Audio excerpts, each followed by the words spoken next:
இதை என்ஜாய் பண்ண போறாங்க.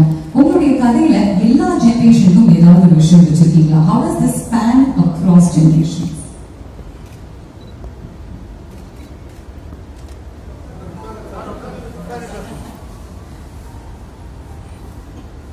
வந்திருக்கும் அனைத்து ஊடக நண்பர்களுக்கும் என்னுடைய வணக்கத்தை தெரிவிச்சுக்கிறேன்.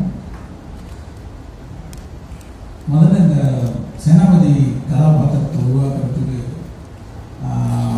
சாருடைய ஃபோட்டோ, சாருடைய ப்ரொஃபைல் ஃபோட்டோ, அவங்க ஃபாதருடைய ஃப்ரண்டல் ஃபோட்டோ, ப்ரொஃபைல் ஃபோட்டோ, அவங்க பிரதர்ஸ் 2 பிரதர்ஸுடைய ஃப்ரண்டல் ஃபோட்டோ, ப்ரொஃபைல் ஃபோட்டோ, இது எல்லாத்தையும் கொடுத்து அந்த கேரக்டர் எப்படிப்பட்ட கேரக்டர் எக்ஸ்பிளைன் பண்ணி ஆர்ட் டைரக்டர் தோட்டாச்சாரணிக்கிட்ட வந்து ஒரு ஸ்கெட்ச் போட்டு தர சொன்னேன்.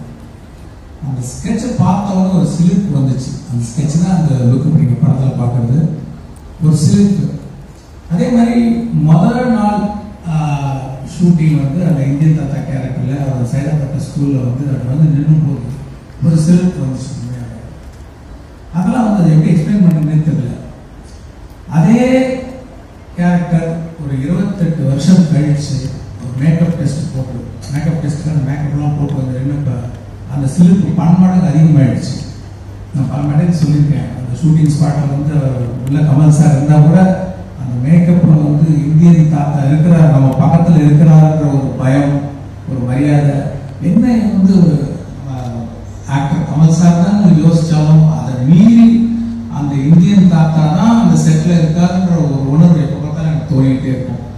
ஸோ அப்படிப்பட்ட ஒரு ஐகானிக் கேரக்டர் 28 வருஷம் கழிச்சு பார்க்கும்போது எனக்கு வந்து ரொம்ப சிலிர்ப்பாக இருக்குது. அவரோட ஒவ்வொரு சீனும் பார்க்கும்போது ரொம்ப சிலிர்ப்பாக இருக்குது. அதே சிலிர்ப்பு ஆடியன்ஸ்க்கும் இருக்கும் நம்புகிறேன். நீங்கள் கேட்ட மாதிரி ஒரு கதை, அந்த கதைக்கு என்ன மாதிரியான திரைக்கதை, என்ன மாதிரியான காட்சிகள் வந்து தெரிஞ்சோ தெரியாமலோ எல்லாருக்கும் பிடிக்கிறமான விஷயங்கள் வந்து உள்ளே வந்துருக்குங்கிறது தான் ஒன்று.